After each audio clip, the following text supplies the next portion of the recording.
Thank you very much. First of all, it is an honor and a pleasure to be in front of such a select audience. And I would like to thank Governor Radovic and Mr. Vlahovic for having me part of this distinguished panel. Thank you very much. Two words, because I'm not coming from the central bank background or finance ministry background. I'm a banker for 30 years. I've worked always in Central Eastern Europe with large globals like Citi, with large regionals like Raiffeisen, with small regionals like Adico, and I'm confident for 1 year now with an emerging strong regional AikGroup, which is present in Slovenia and Serbia.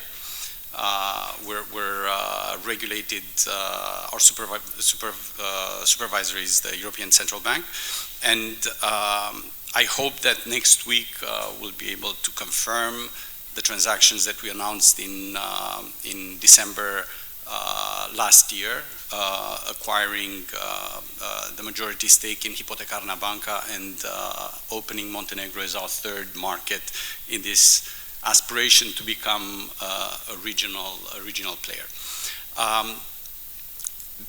With this introduction, the answer to your question is yes, we do take into consideration the inflationary pressures, and as you rightfully said, they're coming both from our portfolio and from the regulatory steps that we have to take.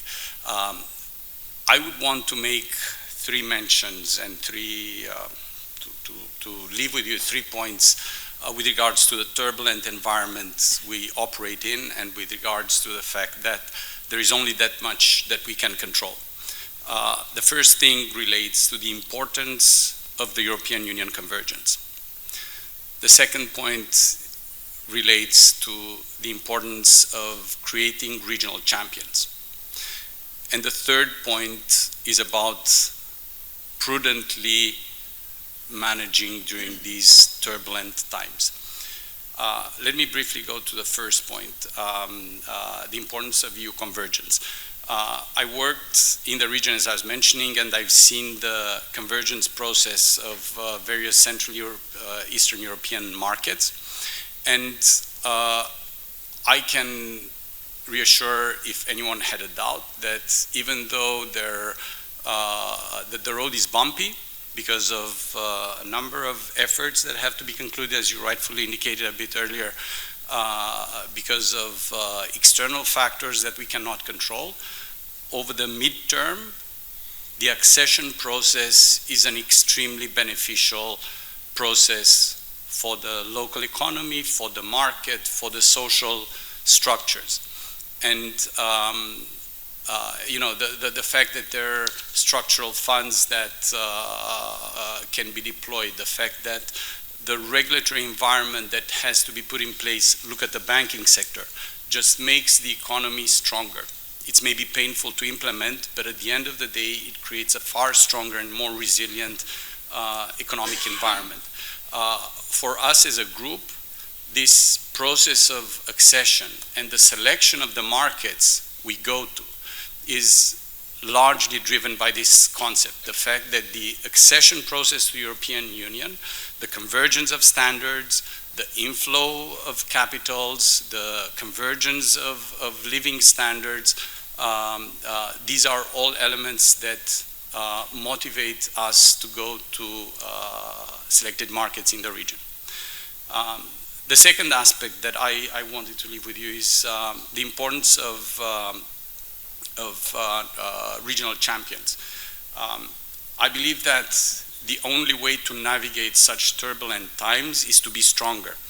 And, the best way to be stronger is to consolidate, is to create regional champions that can compete better in front of challenges like inflations, like climate changes, like tariffs, like migration from a unipolar geopolitical environment to a multipolar geopolitical environment, and possibly at some point to a zero-polar geopolitical environment. So all these elements would require harmonized regulations and legislation across the region, investments in common or compatible digital structures, infrastructure that is thought in coordination across the region.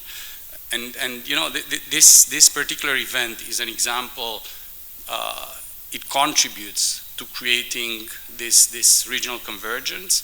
I'm confident that through such harmonizations, through targeted fiscal stimulus, we can develop regional champions. That is our view and the core foundation of AikGroup's strategy. The fact that we should have a banking group from the region which is dedicated to the region.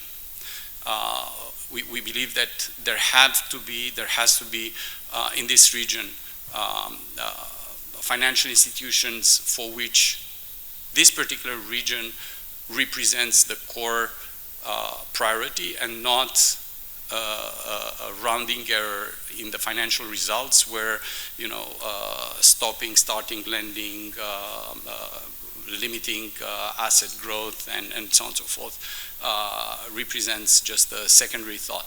So there are certain such players, but we believe that it is very important to have strong regional champions. Last but not least, it is undoubtful that we go through very turbulent times.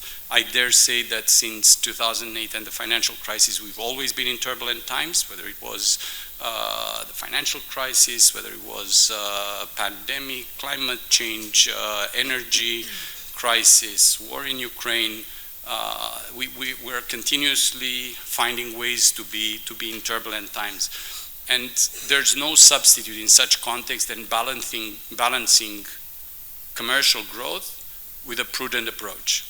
In banking, we do it, partly thanks to regulation that, even if on an operational level we sometimes criticize, I think fundamentally it contributes to banking being probably the strongest sector in the region. Things like banking is doing should be done in other sectors as well. Diversifying income streams, diversifying supply chains, diversifying distribution channels, frugality. You're mentioning tight fiscal policy. In the commercial world, this means eliminating waste. We have to do these kind of things in order to strengthen all the sectors and navigate in a prudent manner. That will help us preserve the quality of our portfolios in banking.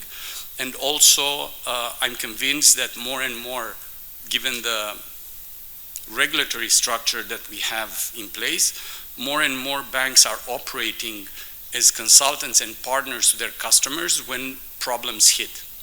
So it's no longer only about collection, but it's a lot about early warning, about identifying problems before they really occur, through stressing portfolios, through stressing our assumptions. And that allows us to talk to the customers to make sure that our workout recovery processes actually preserve and strengthen the quality of the business and economic environment in